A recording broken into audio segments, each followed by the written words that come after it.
Eyali akulira ekitongole kya KCCA Dorothy Kisaka, omumyuka we David Luyimbazi ne Dr. Daniel Kere yali akulira ebyobulamu mu KCCA baleeteddwa mu bukuumi obw'amaanyi ku kkooti y'e Kasangati.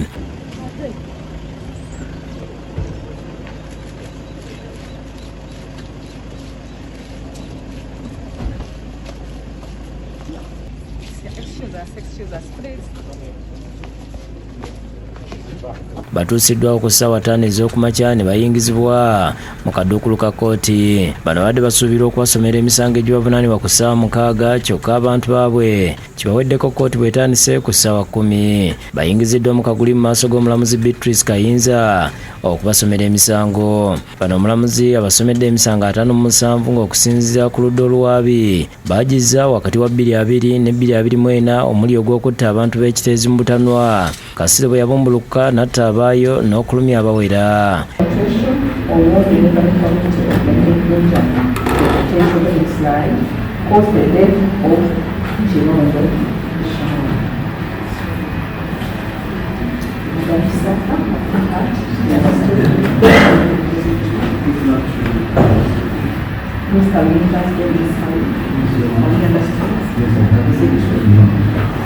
Emisango emirala kubaddeko okulagajjalira emirimu gyabwe n'okuddukanya ekifo ky'ekiteezi nga tebalina lukusa.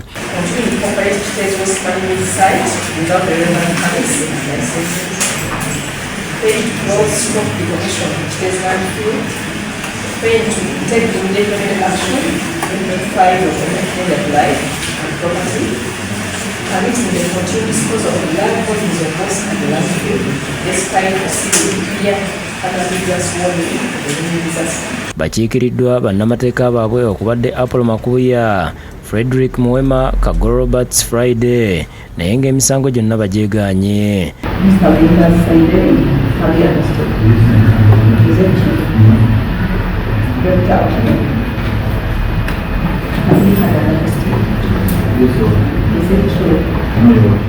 Download the app on App Store or Google Play Store now. Vision Digital Experience, the future of media.